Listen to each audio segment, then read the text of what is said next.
Hi guys, it is Sailor Scout and Husband.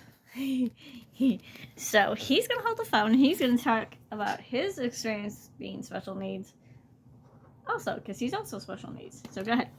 So I wanted to do this video a while ago.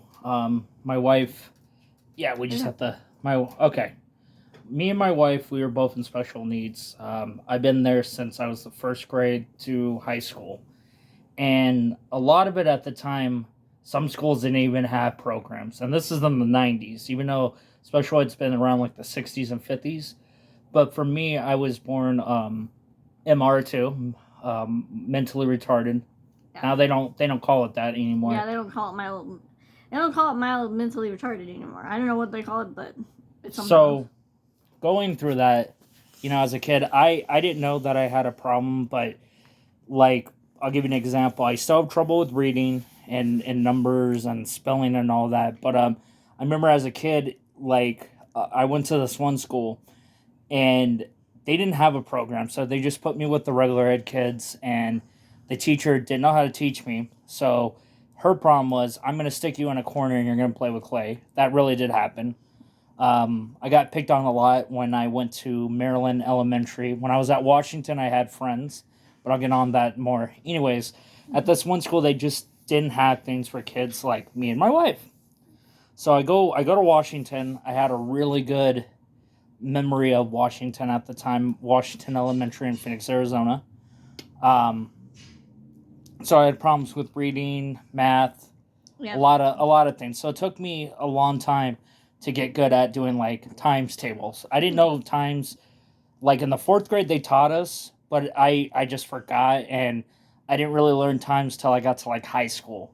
So anyone who has disabilities, it doesn't mean that you're stupid. It just means you learn, slow. And I think some of the hardest things sometimes, I had friends that got babied by their folks, and and my mom never did that to me. She's like, no, you're still like a normal kid. But and I would tell my wife, that her parents at the time when she was living at home, that I didn't see that. Even though that we both struggle, it doesn't mean that you're stupid. And if you're dealing with any disabilities, write it down on my wife's thing, because I would definitely love to hear yours. But for me, it was tough. My brother at the time, because I didn't grow up with a dad, he took care of us. He was the middle child. I was the oldest. But other than that, my childhood was normal. It just took me some time to get used to it. But I would say there was good and bad things. Like if you told people you were in special ed during like when we grew up, they would baby you. They'd teach you different. But most of the regular ed kids that I grew up with just treated me like normal kids. But for a long time, because I had teachers or people in my life that told me, "Oh, you're this or that," I believed it. As soon as I grew up, I said, you know what, I could do this too. It might take me some time, but I can do this. But being in special ed was it was an experience. It was good and bad.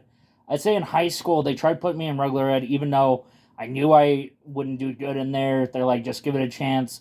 So I tried it, and it was way hard. It just was too hard. So they put me in special ed classes, and it helped me. It helped me learn to get through what I needed to in my situation. So that's a little bit back of what I went through, but it was good. I definitely love to hear your guys' story if you guys get a chance. And so I'm gonna end it on that note. It was good and bad. So that's my hubby, obviously. And actually, I forgot to mention that I went to an all-Christian school before I went to Washington. I actually went to Guiding Light Christian School, and also I went to Manzanita, which was a school that was closer to my house. But my dad didn't realize that I was slow. He didn't realize, and he didn't think anything of it until they told him, hey, we're going to hold her back if because she's not learning like the other kids. So in high school, I think I had maybe two regular ed classes. One was Holocaust, and I think dance. And Holocaust knew that I was special needs, so he would try to help me as much as he could. because he did have special needs kids in there. So he would, try to help us out. But I loved learning about that stuff. But yeah, so our stories are different. But he did grow up with a single mom, and I grew up with a single dad for many, many, many, many years. But you know what? He actually met me in Washington. That's how we met. We met in grade school. When I was 9 years old. But yeah, I think that's pretty much it. If you guys want to leave any comments about struggling with be with a learning disability, put it on my wife's channel, because it's interesting. I remember before, this is the last thing I'll say, I remember that people wouldn't believe that I was in special education. Oh yeah. And they'd look at me like, no, really. I was like, well, people with disabilities, you can't always tell. Exactly. So I'm gonna end on that. Let my wife end this, and we are awesome. Like I said, both of us have very high vocabulary, so we talk very educated and sound very smart, but get us to write something and we're like, huh, what? But anyways, I hope you guys enjoyed, and if you guys want to see any other stories, I have body dysmorphia just like he does, so maybe we can do a video on that.